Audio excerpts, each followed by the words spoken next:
C'est différent, les vieilles charrues. Alors certains vous disent, les habitués qui viennent depuis 28 ans sur le festival, qu'il faut le vivre pour le comprendre. Mais j'ai quand même quelques éléments à vous donner. Par exemple, sur ce festival, il y a 7000 bénévoles. Vous vous rendez compte ? 7000 personnes qui viennent travailler pour faire tourner le festival.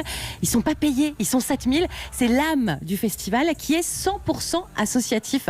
Et ça aussi, c'est nouveau parce que l'économie, le modèle économique du festival, c'est normalement une grosse banque ou des financiers qui sont derrière. Là, non, c'est une association. Donc en gros, il faut qu'ils vendent 200 000 billets pour rentrer dans leurs frais. Vous avez parlé de 280 000. Voilà, c'est entre 250 et 280 000. Et ils ne font pas de bénéfices. C'est une association. Donc tout est réinjecté à chaque fois dans le festival, et ça c'est de plus en plus rare en France. Et qui fête ses 28 ans. Oui, on a vu même que le grand festival parisien Rock en scène était en passe de passer aux mains du privé. Appaloosa est un festival made in USA. Là, il y a cette originalité et qui joue également, j'allais dire, sur l'ambiance et sur la programmation, Émilie. On est avec toutes ces scènes au milieu des champs, et puis on va se retrouver ensemble au fameux camping de Carhaix notamment. Ah, le camping. Alors voilà, ça fait partie du folklore des vieilles charrues. C'est très familial. Vous parliez d'ambiance, François, c'est exactement ça. Il y a des générations, 2-3 générations d'une même famille qui viennent ensemble aux vieilles charrues. Les enfants vont au camping pour faire la fête, les parents sont autour de Carhaix. C'est marrant ça aussi, Carhaix c'est une toute petite ville, c'est 7000 habitants ici dans le Finistère, et donc voilà 200 000 festivaliers qui débarquent. Ben oui, ça participe bien. Généralement ça se passe d'ailleurs très bien. Alors au niveau de la programmation, Émilie, on entend un peu derrière vous déjà. Alors je vous emmène sur la grande scène. Il est monté sur scène il y a 1 heure. Il s'appelle Vald.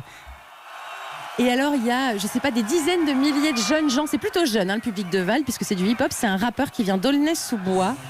Et il chante plus fort que... Le public chante plus fort que lui, écoutez. Oui, on entend l'ambiance derrière. Oui, formidable.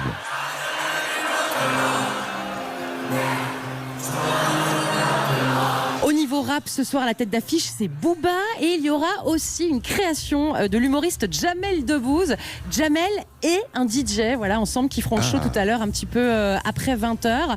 Zazie est attendu ce soir également. L'excellent Nile Rodgers du groupe Chic qui va nous faire donc ça, c'est danser. pour les vieux, c'est pour moi, et pour vous, c'est Booba. Donc, hein. C'est ça, exactement. Non, mais voilà encore quelque chose qui montre qu'il n'y a aucun snobisme dans la programmation des vieilles charrues. C'est extrêmement éclectique. Chacun y trouve son compte. Là, dans la semaine, dans le week-end, on verra Iggy Pop, on verra Jane Birkin, on verra le phénomène Aya Nakamura, qui reste un mystère pour pas mal de parents. Bah justement, on va pouvoir voir ce que ça donne. Pourquoi est-ce que nos jeunes sont fous d'amour pour Aya Nakamura. Il y aura les Black Eyed Peas, Ben Harper, le DJ français que le monde entier nous envie, David Guetta, des nouveaux talents. C'est généralement la fin de nuit. Hein. Moi, j'ai un souvenir là, de Paul Kalkbrenner là, qui avait embrasé Carré encore à 2h du matin. C'est le...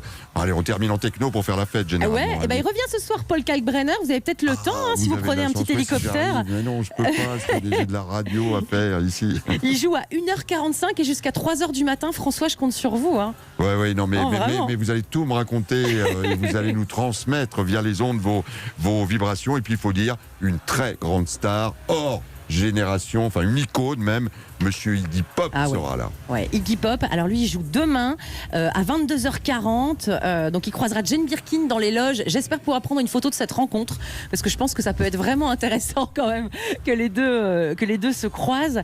Et Iggy Pop fait très peu de concerts cet été en France.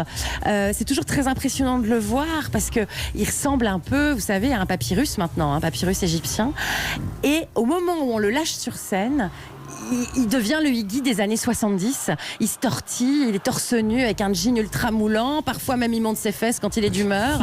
Il a une voix incroyable. Il a cette attitude rock'n'roll qui est dingue. Et pour le coup, là, oui, alors vous disiez c'est pour nous, c'est pour les vieux. Mais je pense que les gamins qui vont découvrir Iggy Pop demain soir aux Vieilles Charrues, ils vont regarder leurs parents différemment en disant mais t'es comme ça en fait.